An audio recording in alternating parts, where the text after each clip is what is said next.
Olá, gente. Hoje nós vamos falar do tecido hematopoético e do tecido muscular. Mas, inicialmente, vamos nos preocupar apenas com o tecido hematopoético. O que vem a ser o tecido hematopoético? O nome normalmente não soa familiar. Que tal o tecido sanguíneo? Ah, esse você conhece, né? Então, por que tecido hematopoético? Isso é uma discussão acadêmica. Muitos consideram que tecido hematopoético é a área do nosso organismo onde se produz o tecido sanguíneo.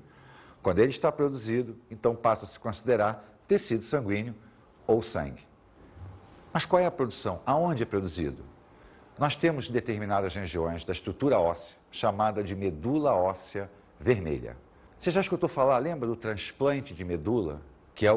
Todo mundo acha que, meu Deus, falou em transplante de medula, as pessoas reportam que a medula nervosa, aquela lá da nossa coluna vertebral. Mas não é nada disso. Medula é um tecido de preenchimento. E o tecido que preenche as extremidades dos nossos ossos, quando nós somos crianças. E depois, os nossos ossos chamados de chatos, omoplata, quadril. Esta região é chamada de tecido hematopoético ou medula óssea vermelha. Ali serão produzidas as células sanguíneas. Vamos ver um depoimento na área de transplante de medula, de extrema importância para as pessoas portadoras de leucemia mieloide. O Banco de Doadores Voluntários de Medula, que aqui no Brasil tem um nome, chama-se REDOME, que significa Registro dos Doadores Voluntários de Medula Óssea. E que a doação é um gesto de generosidade, né? Não tem grandes implicações, não tem riscos para quem vai doar, né? Aquele potencial doador vai ser colhido dele uma pequena alíquota de sangue para ser realizados os exames para fins de cadastro no Registro Nacional. Então, criou-se esse Registro Nacional de Doadores Voluntários de Medula Óssea para que aqueles pacientes que não encontraram doador compatível na família, geralmente 30% dos pacientes só que conseguem encontrar um doador compatível na família. 70% resta a alternativa de buscar um registro de doadores voluntários. O nosso registro foi criado em 1993 por Dr. José Roberto Ferenczin de Moraes, está sediado no Instituto Nacional do Câncer, no Rio de Janeiro. A pessoa que deseja se cadastrar como potencial doador voluntário vai até um hemocentro, manifesta a sua intenção de se cadastrar como doador voluntário de medula óssea e dessa pessoa, então, vai ser colhido uma alíquota pequena de sangue para que seja feita a tipagem sanguínea, né, para fins de cadastro no registro. No futuro, se esse doador for compatível com algum paciente que está numa lista de espera, ele vai ser novamente contactado e vai ser informado, olha, nesse primeiro nível de análise, você foi compatível com o paciente. Você está sendo contactado novamente para uma segunda coleta de uma amostra de sangue para que novos exames mais aprofundados, né, que nós chamamos já de exames de média, alta resolução, possam ser realizados para confirmar se realmente você é compatível. Caso se confirmando essa compatibilidade, ele vai então ser orientado da possibilidade de vir a ser um doador. E só no final do processo, quando realmente se constatar que ele é realmente compatível com um paciente, que ele nem sabe quem, né, é que o processo para doação da medula óssea vai ser consolidado, né? O que a gente tem que esclarecer é que a doação da medula óssea não tem nada a ver com material coletado da coluna, porque as pessoas são equivocadas com relação a onde que é retirada a medula. Todo mundo acha que é da medula espinhal, que vai ser feita uma punção na medula espinhal, não é nada disso. né? A medula é um tecido muito importante porque ela fica no interior dos nossos ossos e é esse tecido que dá origem a todas as nossas células sanguíneas. Então, aquele doador, no momento que ele vai doar a medula para alguém, ele está doando esse material, né? Esse material que é colhido do interior do osso, da bacia, né? Eles fazem uma punção na região posterior e é colhido o material da medula óssea. A doação, ela acontece em ambiente hospitalar. E fica a critério do médico que está acompanhando o processo da doação decidir se a anestesia geral ou anestesia local vai ser a mais adequada para aquele caso específico, para aquele doador específico. Os riscos relacionados à doação são mínimos. São riscos, os mesmos riscos que acontecem em qualquer procedimento cirúrgico. Riscos de anestesia.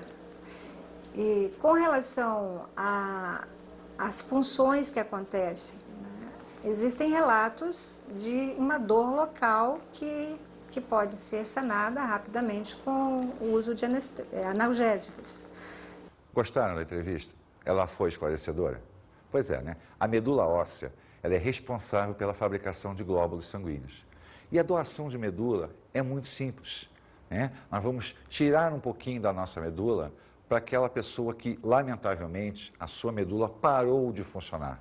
Mas você não precisa ficar preocupado, a nossa medula é altamente reconstituível. Ela própria vai preencher os espaços vazios deixados pela nossa doação. Se possível, doe medula. Bom, vamos começar a falar agora do tecido sanguíneo. Só que tecido sanguíneo nós temos dois momentos, né? O sangue tem dois momentos. A grande parte, que é o plasma sanguíneo, e os chamados elementos figurados ou glóbulos sanguíneos. Vamos começar a observar o plasma, que é a maior porção. Vamos ver comigo. O que vem a ser o plasma sanguíneo? O plasma sanguíneo é constituído fundamentalmente por água.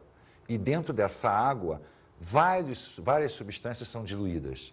Nós temos os íons, sódio, potássio, cálcio, magnésio, basicamente quase que toda a tabela periódica química. As proteínas, albumina, fibrinogênio, importantíssimo para a coagulação, e as chamadas imunoglobulinas. A palavra imuno diz para a gente que essa proteína está ligada ao sistema de defesa, ao sistema imunológico. Quais são as substâncias transportadas por ele, que é a principal finalidade do nosso sangue? Os nutrientes, glicose, aminoácidos, lipídios, vitaminas, sais minerais, todos provenientes da nossa alimentação. Digerimos e absorvemos através do transporte para a corrente sanguínea. Mas também transporta resíduos do processo metabólico. Nós absorvemos os nutrientes, metabolizamos esses nutrientes e transferimos os resíduos para a corrente sanguínea, para que eles possam ser eliminados. Os gases respiratórios, o sistema vai transportar aquilo que nós inspiramos e expiramos, gás carbônico e o oxigênio. E os nossos hormônios fabricados pelo nosso sistema endócrino. As nossas glândulas fabricam, descarregam na corrente sanguínea e ela se encarrega então de espalhar por corpo todo. O plasma então constitui o grande volume do nosso sangue. Porém, dentro dele existe o que nós chamamos de elementos figurados ou glóbulos sanguíneos.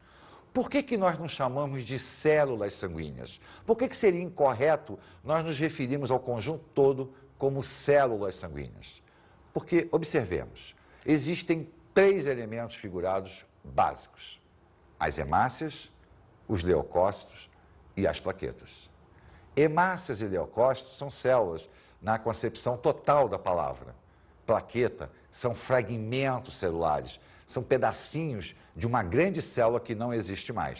Por isso, é incorreto nós dizermos células como um conjunto completo, e sim células como elementos figurados, porque justamente as plaquetas são resíduos de uma grande célula que nesse momento não existe mais. Vamos olhar agora cada uma delas. As hemácias. As hemácias são células anucleadas, quer dizer, não tem núcleo, bicôncavas, apresentam uma concavidade, quer dizer, uma depressão central delas.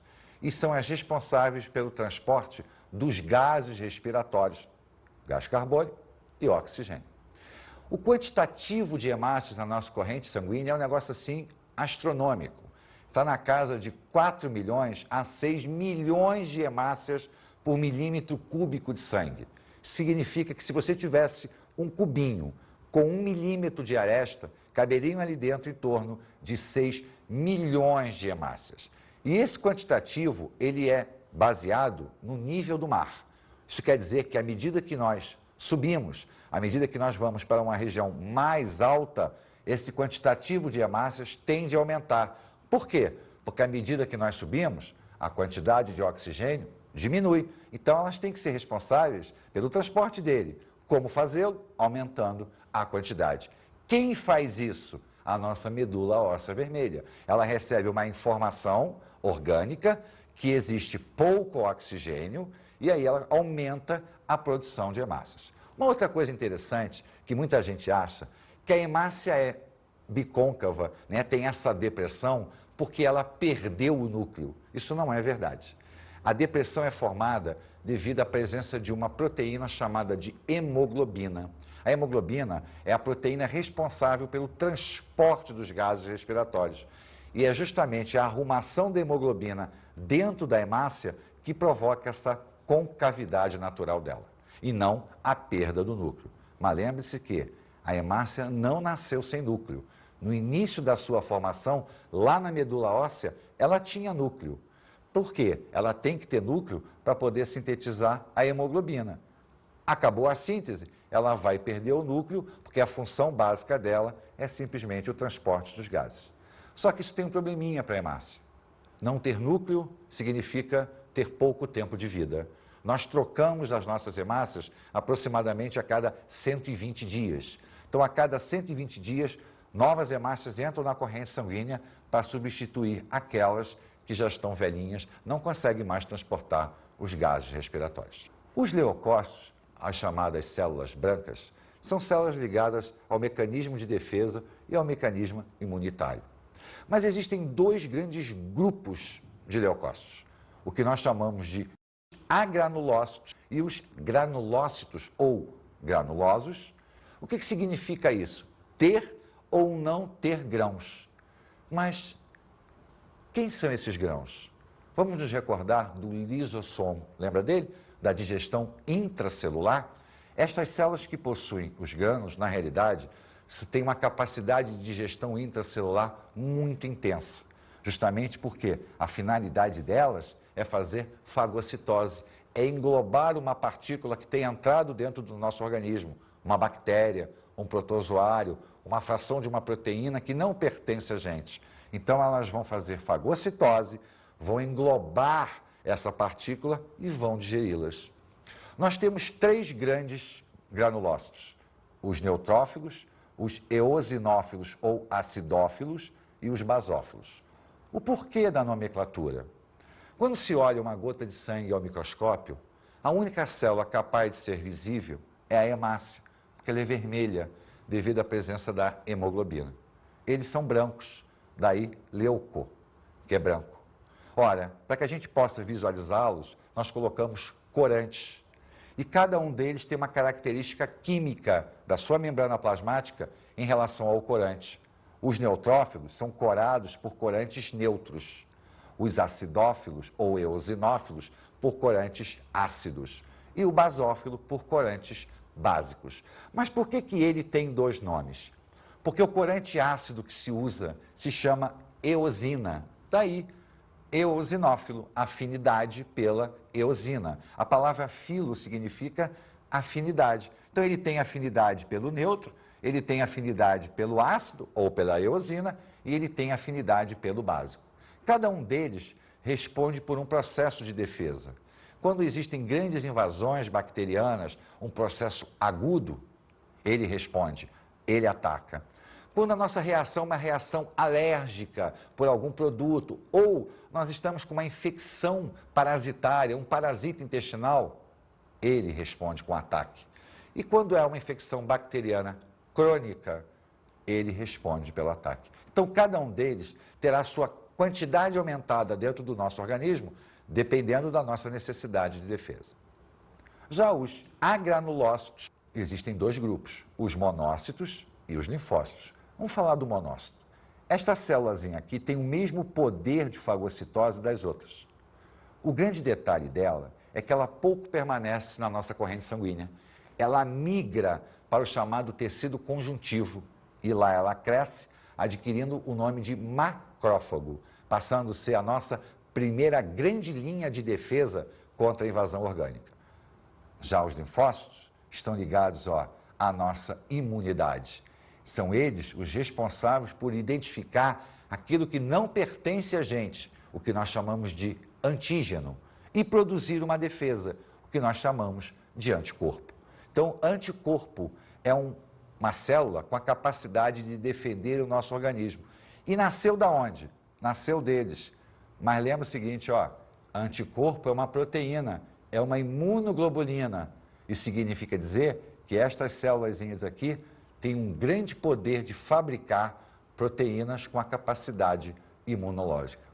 Nós temos dois tipos de linfócito, o T e o B. O T diz para o nosso organismo, aquela substância não pertence a gente, vamos nos defender.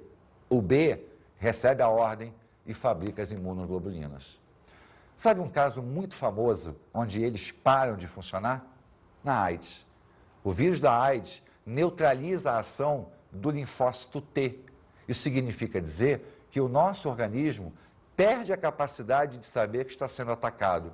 Ora, se ele não sabe que está sendo atacado, como ele vai nos defender? Esse é o grande problema da AIDS para o ser humano. A AIDS não mata a gente. A AIDS impede que nós possamos nos defender para qualquer outra doença existente na face da Terra. O que normalmente o nosso sistema imunológico é capaz de tomar conta sem problema nenhum.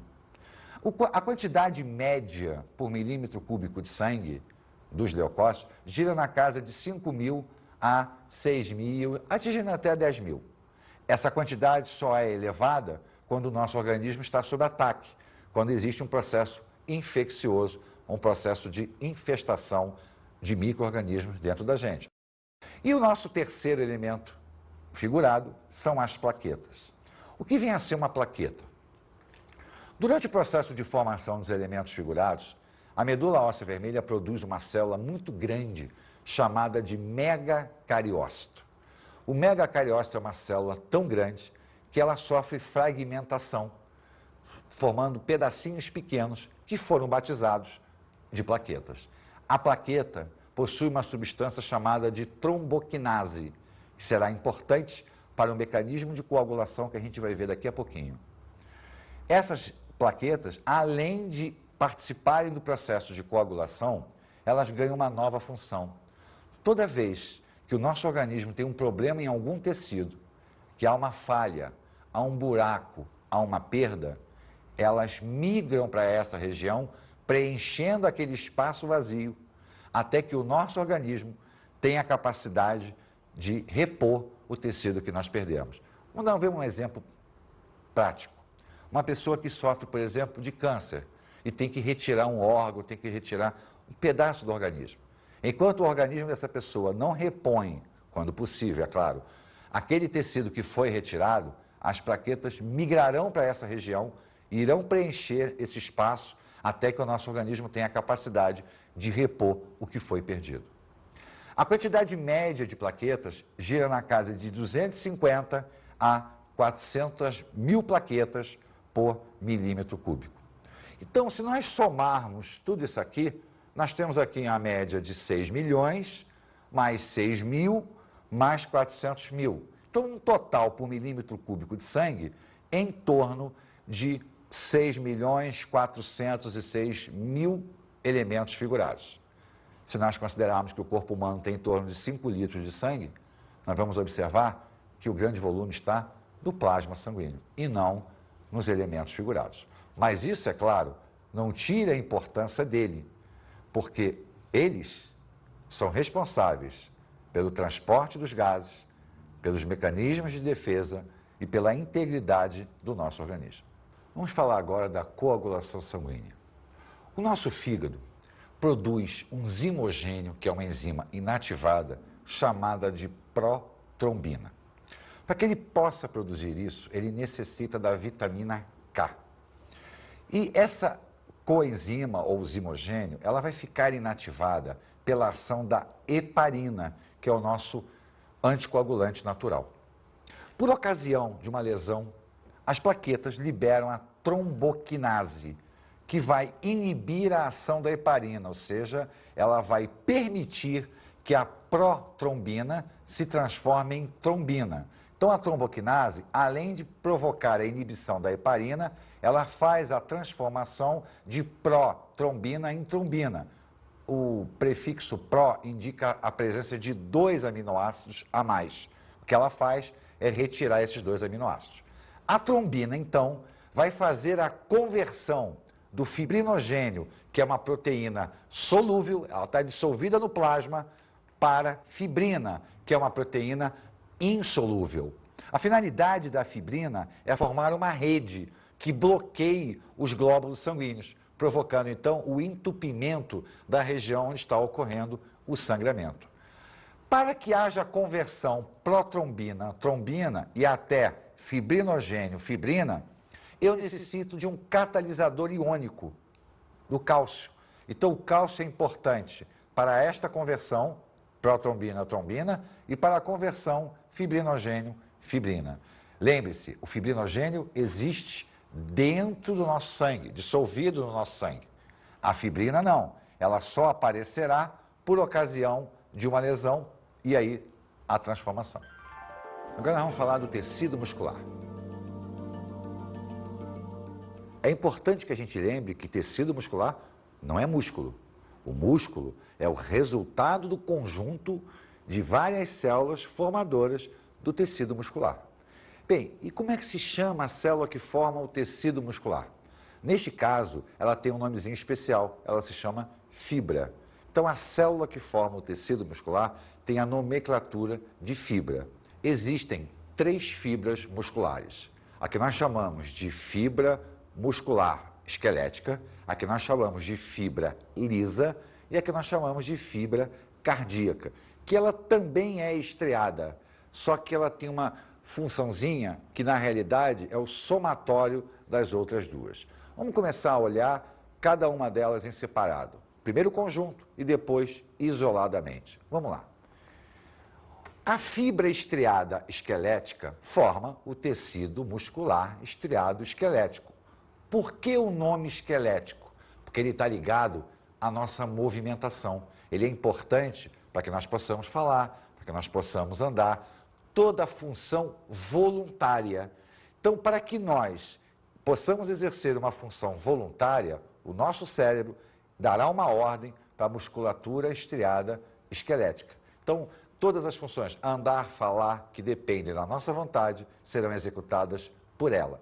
E por que estriada? Porque nós vamos ver que a arrumação das proteínas formadoras da fibra vão permitir o aparecimento de estrias, faixas claras e faixas escuras. Daí a nomenclatura estriada. A fibra estriada, reparem, ela tem um aspecto cilíndrico. Ela é polinucleada, tem mais de um núcleo. Lembre-se que nós estamos falando de célula. Fibra é sinônimo de célula. Já na fibra lisa, o tecido é fusiforme. As células têm ponta, são mononucleadas. Olha a grande diferença que existe. Por quê? Porque a arrumação de proteínas já não obedece a uma simetria que nem a estriada. Só que o nosso organismo foi muito sábio.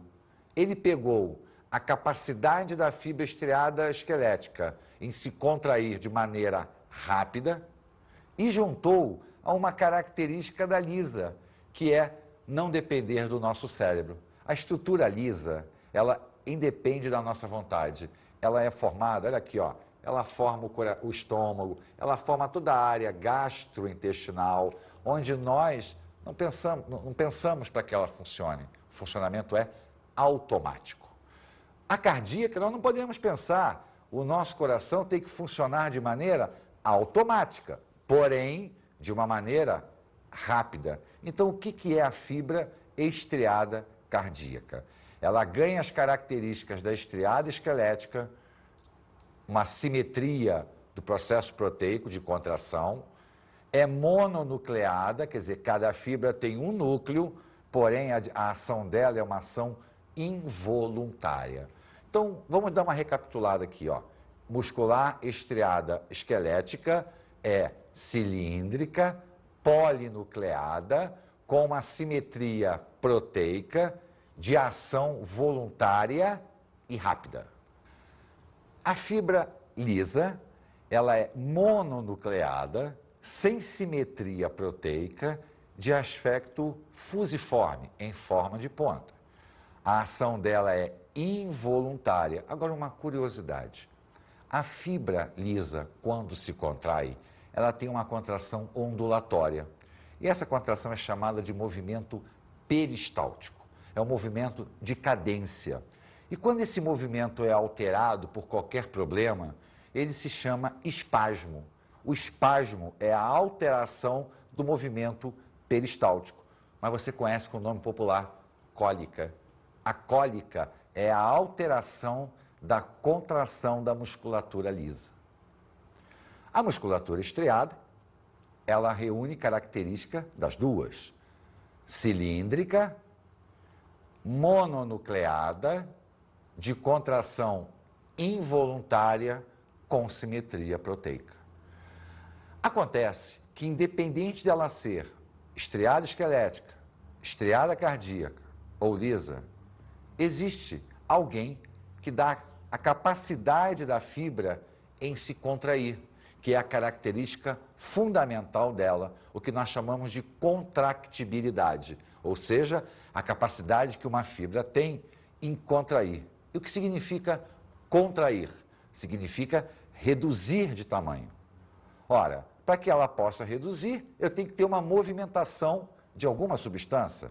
E essa substância são proteínas. As proteínas, então, estando arrumadas ou não, vão dar a característica de contractibilidade na estrutura muscular. Essas proteínas formam as chamadas miofibrilas. O que são as miofibrilas? São estruturas onde as proteínas se arrumam e estão presentes no citoplasma de cada fibrazinha dessa, de cada célulazinha dessa. Essas miofibrilas são formadas por unidades de contração denominadas de sarcômeros, que é o que nós vamos ver agora. O sarcômero, na realidade, é uma estrutura formada por duas proteínas, as proteínas denominadas de actina e miosina. A disposição é paralela. Então, nós temos dois eixos formados pela miosina e três eixos formados pela actina. Na realidade, o que é contrair? É reduzir o tamanho do sarcômero. Na realidade, as proteínas de actina se deslocam, elas deslizam por cima da miosina, reduzindo então o que nós chamamos de espaço H. Então, quando essa actina se aproxima dessa dessa e essa dessa, o sarcômero reduz, porque as linhas E's, que são faixas proteicas, elas delimitam o sarcômero. Então, na realidade, eu tenho um sarcômero aqui, outro aqui, outro aqui. Todos eles reduzem o seu espaço H. Ora, se eu tenho alguma coisa presa numa ponta, presa na outra, a tendência delas é a aproximação. Então, na realidade, a contração muscular se dá por redução do sarcômero, porque as proteínas de actina deslizam por cima das proteínas de miosina. O detalhe importante é como elas deslizam, ou melhor, por que elas deslizam. Na realidade, existirá uma liberação de energia onde determinadas proteínas, cápsulas formadoras da miosina, vão empurrar a actina em direção contrária à linha Z. Vamos observar a fisiologia da contração, ou seja, como ocorre a contração muscular. Voltamos a observar o ATP. Olha ele de novo aí. Na realidade, ele vai liberar a energia para que haja esse deslocamento. O problema é, quem faz com que ele libere essa energia? Qual é a substância que vai permitir ao ATP liberar a energia para que a actina se desloque por cima da miosina, a própria miosina. A miosina, ela vai adquirir uma característica que nós chamamos de ATPase. A palavra ase indica que a ação é enzimática. Então, a miosina, que é uma proteína estrutural, ela formou o sarcômero, atua como uma enzima, forçando o ATP a liberar a energia. Quando ele libera energia, ele solta o fósforo e passa a condição de ADP. Esse ADP vai ser carregado. Quem o carrega? A respiração celular. Lembra? Libera energia, ciclo de Krebs, cadeia respiratória, libera energia, carrega o ATP, ele volta à condição de ATP. Acontece que o nosso organismo consome muito ATP. E nem sempre a respiração celular se conseguiria repor a quantidade. Por isso, nós temos uma bateria de reserva, que se chama creatina. Durante o processo de produção de energia, a creatina é carregada e ela fica na condição de fosfocreatina. Quando a nossa atividade muscular é muito intensa, a fosfocreatina passa direto a energia para o ADP, transformando ele em ATP, a ação enzimática, a ação muscular. Aí você me perguntaria assim, por que a fosfocreatina vai transferir a energia para o ATP, depois o ATP sofre a ação para liberar essa energia para a ação muscular? Por que ela não libera direto para a ação muscular? Porque nós não podemos esquecer que a enzima é específica para onde ela age. A miosina só tem capacidade de liberar energia do ATP, não da fosfocreatina. Então a fosfocreatina tem que transferir a energia para o ATP então sofre a ação enzimática, libera para que a contração muscular aconteça.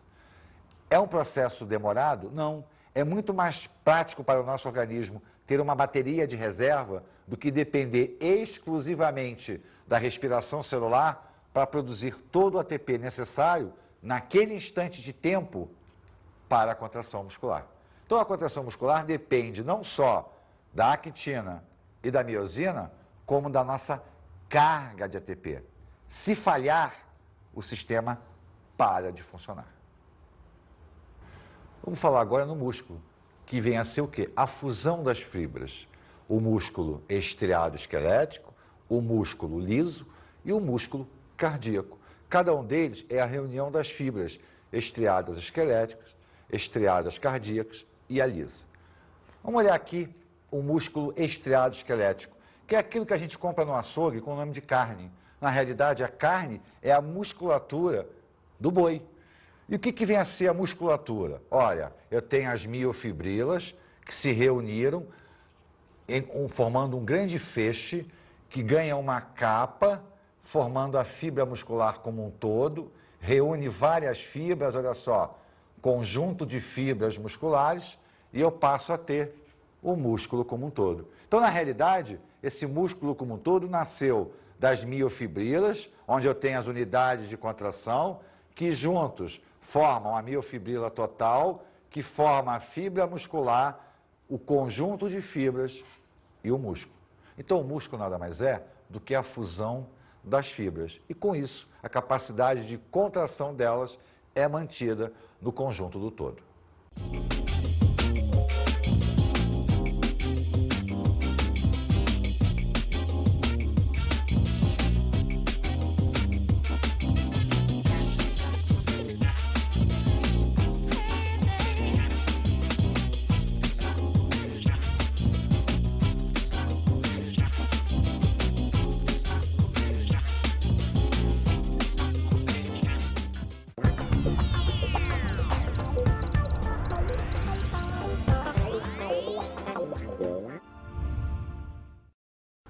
Preste atenção no tecido sanguíneo como um todo. Olha o plasma, substâncias dissolvidas, olha as células, cada funçãozinha dela, cada estrutura é importante. No tecido muscular, olha a fibra, o sarcômero, a unidade de contração como um todo. Preste muita atenção na fisiologia. O conjunto é extremamente importante. Um grande abraço para todos. Até a próxima.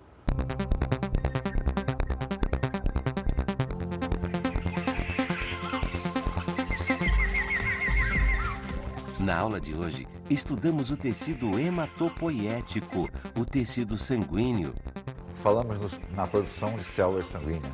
Falamos no conjunto que é o sangue. Vimos o plasma, as substâncias dissolvidas, os elementos figurados, cada função das hemácias, leucócitos e plaquetas. Falamos da coagulação sanguínea. Vimos também o tecido muscular, a movimentação orgânica.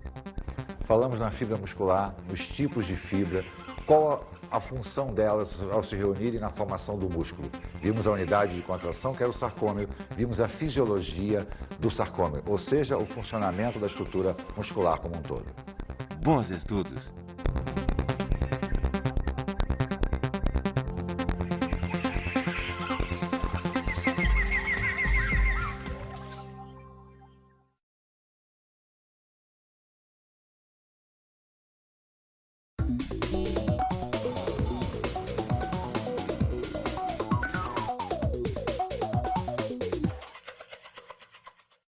É extremamente importante que o aluno entenda o nosso tecido sanguíneo, as funções de cada estrutura celular, as hemácias, a importância da alteração do quantitativo de hemácias por déficit de oxigênio, o sistema imunológico da gente, lembrando sempre das doenças mais comuns no nosso dia a dia, a plaqueta a nível de coagulação sanguínea. A coagulação é extremamente importante para que ele possa entender o nosso mecanismo de defesa, seja ele endógeno ou não.